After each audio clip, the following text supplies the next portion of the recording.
రాజశేఖర రెడ్డి గారిని ప్రేమించే ప్రతి హృదయానికి, జగన్ బాబును ఆదరించే హక్కును చేర్చుకున్న ప్రతి హృదయానికి కూడా నేను చేతులెత్తి నమస్కరిస్తున్నాను. ఇవాళ 2003 సంవత్సరంలో ఆ రోజు రాజశేఖర రెడ్డి గారు ప్రజా ప్రస్థానాన్ని స్టార్ట్ చేసినప్పుడు దేవుని అనుగ్రహం చేత ఆయనను దేవునికి ప్రార్థన చేసి దేవుని అనుగ్రహం ఇచ్చి ఆయన పంపించడం జరిగింది. ఆ రోజున్న పరిస్థితులు ఈ రోజు అదే పరిస్థితులు ఉన్నాయి. ఇవాళ ఆ రోజు ప్రజలకున్న ఇబ్బందులు ఈ రోజు ప్రజలందరూ కూడా అదే ఇబ్బందిగా ఫీల్ అవుతా ఉన్నారు. ఇవాళ ఆ రోజు తెలుగుదేశం ప్రభుత్వం అధికారంలో ఉంది, ఇవాళ తెలుగుదేశం లాంటి ప్రభుత్వం కిరణ్ ప్రభుత్వం అధికారంలో ఉంది. ఇవాళ మరి ఈ రోజు మరలా అదే పరిస్థితులు ఉన్నందువల్ల ఈ రోజు షర్మిలమ్మన్ మరో ప్రజా ప్రస్థానం పేరుతో ఆ బిడ్డను మీ ముందుకు పంపిస్తున్నాను.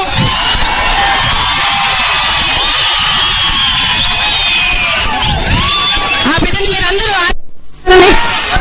మీరందరూ హక్కులు చేర్చుకోవాలని, జగన్ బాబుని హక్కును చేర్చుకున్నట్టు చేర్చుకోవాలని మిమ్మల్ని అందరినీ నేను కోరుకున్నాను. ఇవాళ రాజశేఖర రెడ్డి గారు పాదయాత్ర చేసేటప్పుడు ఆయన చెప్పిన మాటలు ప్రజాస్వామ్యంలో ప్రజా సాంప్రదాయబద్ధంగా చేసే ప్రతి అంశము చేయబడింది. అవాళ అనేక సార్లు అసెంబ్లీని స్తంభాలు చేయడం జరిగింది. ఎన్నో దీక్షలు, పోరాటాలు, ఉద్యమాలు ఎన్నో ఆయన చేసి ప్రజలను మొత్తు నిద్రపోతున్న ప్రభుత్వాన్ని లేపలేక విఫలమైనాము. కాబట్టి ప్రజలు అదే కష్టాల్లో ఉన్నారు అని చెప్పి రాజశేఖర రెడ్డి గారు ఆ రోజు ప్రజలకు ధైర్యం చెప్పాలని, మీ అందరికీ ధైర్యం చెప్పాలని భరోసా ఇస్తూ మంచి రోజులు వస్తాయి, ముఖ్యంగా రైతులను ఆత్మహత్యలు చేసుకోవద్దని చెప్పడానికి ఆ రోజు ప్రజా ప్రస్థానం మొదలైంది. వాళ్ళ ఈ రోజు ఆయన ప్రజల్లో కష్టాల్లో ఉన్నప్పుడు అండగా ఉండాలని ఆయన మహానేత మాటగా ఆయన తనయుడు జగన్మోహన్ రెడ్డి ఆయన పోయిన తర్వాత జగన్ బాబు అదేవిధంగా ప్రజల్లో వాళ్ళ నాయనకి ఇచ్చిన మాట కోసం ప్రజలను ఓదారుస్తూ ఒకవైపు ఆంధ్రప్రదేశ్ లో ఏ నాయకుడు చేయనని దీక్షలు చేశాడు. వాళ్ళు ఎన్నో పోరాటం చేశాడు. ప్రతి ఒక్కరి కోసం, ప్రతి ఒక్కరి సమస్యలను ఆయన స్పందిస్తూ ఆయన దీక్షలతోటి 2 రోజులు, 3 రోజులు, వారం రోజులు దీక్షలు చేసి ప్రజలతో మమేకమై మీ మధ్యలో మీ దగ్గరే 25 రోజులు, నెలకి 25 రోజులు ఉన్నాడు. ఆయన భార్య బిడ్డలతో కూడా లేని క్షణాలు చాలా తక్కువ. మరి ఆ రోజు కానీ Congress party, Telugu Desam party CBI కుమ్మక్కై జగన్ బాబుని ఎన్ని ఇబ్బందులు పెట్టినా కూడా ఆయన ఎప్పుడు కేసుల వైపు కానీ, హైదరాబాద్ వైపు కానీ, మరి ఆయన ఎటువైపు కూడా చూడకుండా మీ మధ్యలో మీతో ఉన్నాడు. మరి ఆయన్ను 10 నెలలుగా ఏమీ చేయలేకపోయినామని చెప్పి ఆయన బై ఎలక్షన్స్ వచ్చినప్పుడు విచారణ పేరుతో ఆ బిడ్డను అరెస్ట్ చేయడం జరిగింది.